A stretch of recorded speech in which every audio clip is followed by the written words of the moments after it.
Herkese Tatlı Sanatı Mutfağı kanalımdan merhabalar. Bugün sizler için muhteşem bir kurabiye tarifim var. Tarçınlı cevizli lokmalık kurabiye tarifi. Bu tarifimi henüz denemediyseniz mutlaka ama mutlaka denemenizi tavsiye ederim. Çayın ve kahvenin yanında lokmalık olarak tüketebileceğiniz, uzun süre bayatlamayan, üstelik derin dondurucuda bile muhafaza edebileceğiniz çok lezzetli, en kıyır bir kurabiye tarifidir.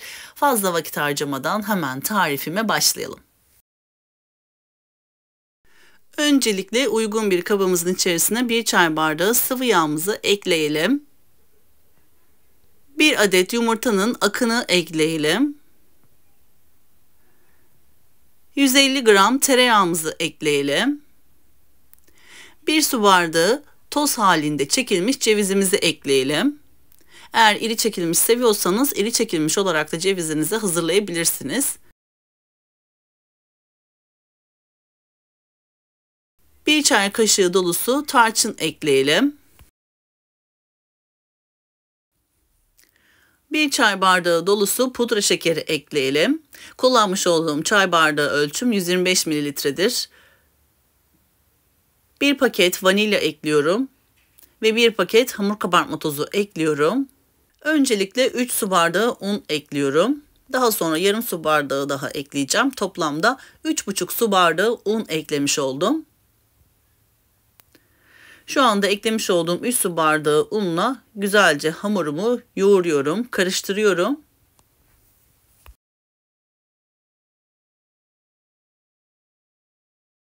Gördüğünüz gibi hamurum biraz cıvık olduğu için üzerine yarım su bardağı daha un ekliyorum. Unumu ekledikten sonra tekrardan hamurumu güzelce yoğuruyorum. Ele yapışmayan yumuşacık kıvamlı bir kurabiye hamuru hazırlıyorum. Kurabiye hamurumu hazırladıktan sonra yağlı kağıt serili fırın tepsime aralıklı bir şekilde hamurumdan çok küçük parçalar kopararak avucumun içerisinde yuvarlıyorum. Gördüğünüz gibi çok küçük parçalar haline kopardım ve yuvarlak şeklini verdim. Aralıklı bir şekilde kurabiyelerimi diziyorum. Dilerseniz elbette daha büyük boyutlarda da kurabiye hamurunuza şekil verebilirsiniz. Ama lokmalık, tarçınlı, cevizli kurabiyeyi bu şekilde çok küçük parçalar halinde yaparsanız yemesi de çok keyifli oluyor. Hem de ikramlığı da çok güzel oluyor. Bu şekilde yapmanızı tavsiye ederim. Kurabiyenin iç harcı için alternatif olarak ceviz yerine badem ya da kavrulmuş fındık da kullanabilirsiniz. Kavrulmuş fındıklı tarçınlı kurabiye de çok güzel oluyor, tavsiye ederim. Bu kurabiye malzeme ölçülerinden toplamda 75 adet tarçınlı cevizli kurabiye elde ettim. Daha az yapmak isterseniz malzeme ölçülerini yarı olarak yapabilirsiniz. Ama bu ölçü gayet güzel. Çok sayıda olduğunu düşünmeyin çünkü çok minik olduğu için neredeyse 2 tanesi bir kurabiyeye denk geliyor. O yüzden bu kurabiye hamurundan klasik ölçülerde parçalar kopardığınız zaman 30 ya da en fazla 35 adet kurabiyeler elde edebilirsiniz. Minik olduğundan dolayı bu şekilde çok sayıda çıkıyor açıkçası. Şimdi kurabiyelerim hazır. Önceden ısınmış 180 derecelik fırın ayarında kurabiyelerim hafif üzeri kızarana kadar pişiriyorum. Ben yaklaşık fırınımda 12 dakika kadar tuttum ama mutlaka kontrollü bir şekilde fırınınızda pişirmenizi tavsiye ederim. Kurabiyelerim fırından çıktı. Gördüğünüz gibi üzeri çok güzel kızardı.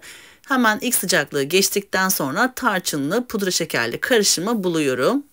Bir kasenin içerisine 1 yemek kaşığı tarçın, 3 yemek kaşığı dolusu pudra şekeri ekledim ve karıştırdım.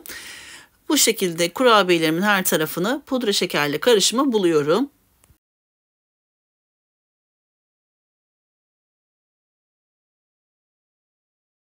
Kurabiyelerim hazır. Şimdi hemen bir sunum tabağına dizip sizlere yakından kıvamını, kıyırlığını göstermek istiyorum. Gerçekten çok lezzetli bir kurabiye oldu.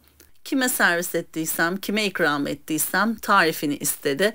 Yiyebileceğiniz en güzel, en kıyır ve en gevrek tarçınlı cevizli kurabiye tarifidir.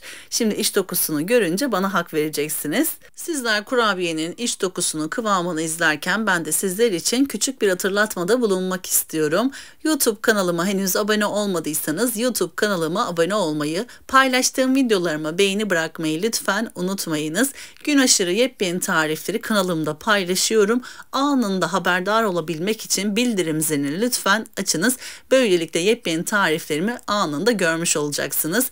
Videomu ve tarifimi beğendiyseniz eğer sevdiklerinizle paylaşabilirsiniz. Beni hangi şehirden veya ülkelerden takip ediyorsanız yorum kısmına yazarsanız hepinize teker teker dönüş sağlıyor olacağım.